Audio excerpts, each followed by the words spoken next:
Prejudice is one of those things that just won't die. We've battled it across societies, across generations, and yet it remains. It seems to be able to come from any direction, whether it's your old-fashioned male chauvinists and white supremacists, or your modern radical feminists and Black Lives Matter-ers. Many people consider this pervasiveness to be evidence that prejudice is inbuilt in humans and there's nothing we can do about it. Or evidence that the reasons prejudice is wrong are just too uncomfortable for us to deal with. I think that the truth might be a little less glamorous. I think that this thinking won't die because the mental failings that lead to it are just too tedious for us to bother with. No one cares enough to try and think it through. So strap yourselves in for this wild ride. This video is about groups versus attributes. Unless you've already thought about this topic a lot, I suspect you'll go through 3 stages while watching it. First, you'll think there is no difference between these two things. Second, you'll think there is a difference, but it's trivial and unimportant. And finally, with any luck, and if I am at all coherent, you'll understand. And hopefully you'll leave this video a little less likely to make a common and pernicious error in thinking. So let's get started. This is a metal object. That is a group. We have created a group of metal objects and placed our subject within it.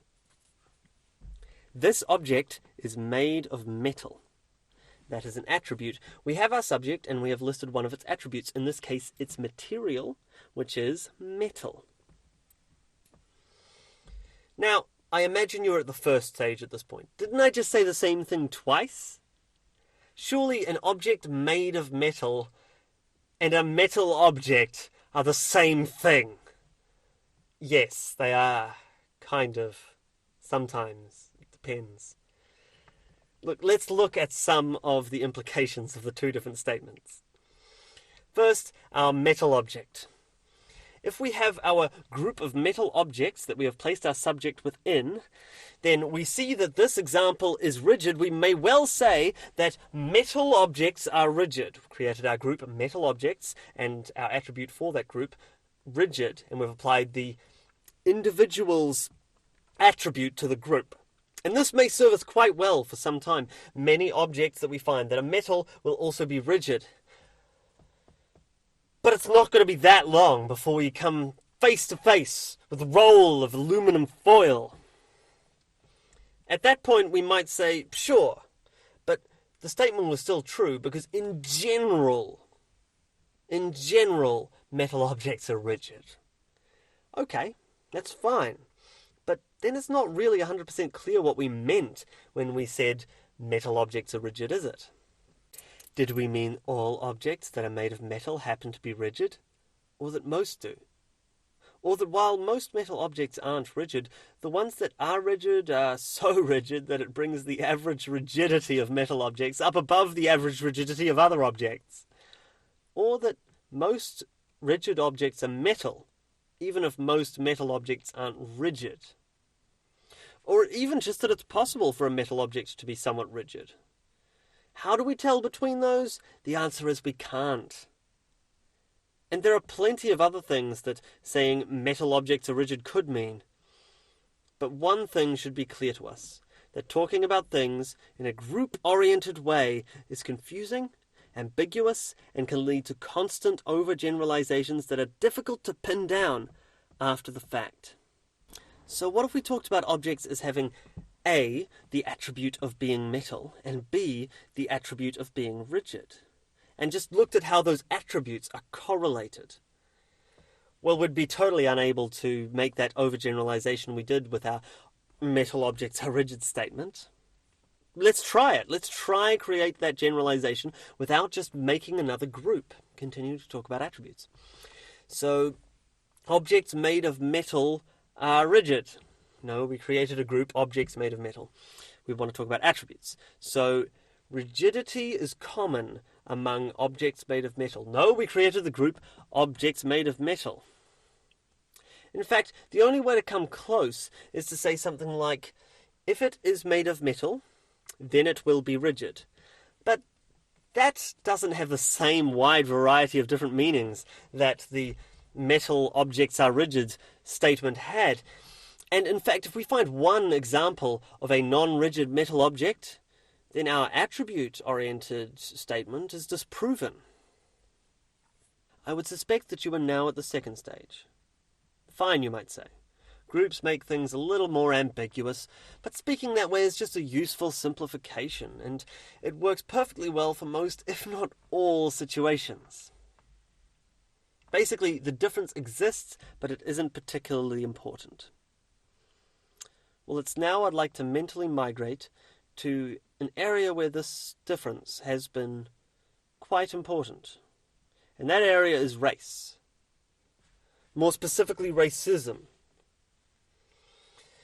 If I were to think of Asians as a group, for example, we might well say that Asians are smart. But what would we mean by that? And which of the things that we possibly could mean would be true? Well, to figure that out, we'd need to think of Asian as something about someone as opposed to a group they're in, an attribute instead of a category. Did we mean that all people that are Asian happen to be intelligent? Or that most do? Or that while most who are Asian aren't intelligent, the ones who are intelligent are so intelligent that it brings the average intelligence of Asians up above the average intelligence of other people? Or that most intelligent people are Asian even if most Asian people aren't intelligent? Or even just that it's possible for an Asian person to be somewhat intelligent, and so on. We run into that same problem we did with our rigid metal object. So what if we talked about people having A, the attribute of being Asian, and B, the attribute of being intelligent, and just looking at how those things are correlated? Well, as we established with our rigid metal objects, we'd be totally unable to create those broad generalizations. We'd have to be much more specific and clear about what we mean. In addition to the specificity, we'd also avoid the danger of saying how we feel about a group as though it was an individual. I mean, I think you'll agree that it seems to make a lot more sense to say we're jealous of Asians because they're intelligent than it does to say that we are jealous of people who have the attribute of being Asian because it's correlated in some way with high intelligence. The latter makes it clear that we're just jealous of intelligence and nothing to do with being Asian, and being Asian wouldn't necessarily mean that we'd be intelligent.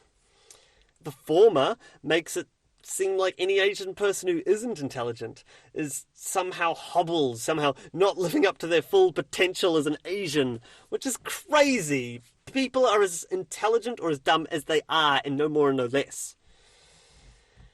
Now, this is probably very uncomfortable for a lot of people, talking about race like this. Although it probably doesn't seem like this topic is so unimportant now, does it? And if you think it's uncomfortable now, imagine if I'd picked some group that you may think is correlated with low intelligence. I think many of you at this point will be at the third stage. You'll understand this concept and hopefully will look for the error in your future speech and your future thinking. But some will be convinced that this doesn't apply to them. They may be using the form group X is attribute Y, but they know exactly what they mean by it, and they're not taking any of the baggage that would usually be associated with a group with them.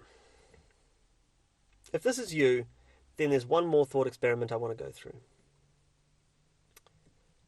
I'll keep talking about our Asian friends for now, but I'll switch on to height rather than intelligence.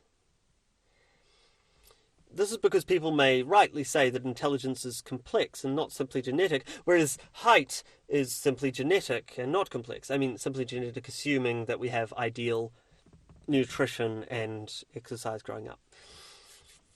So, assuming that, consider these two propositions. 1.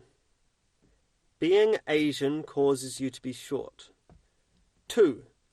Being short causes you to be Asian. Think about them for a second. Okay, if you are thinking with attributes, then both of these will seem equally ridiculous to you. Those are two genetic traits.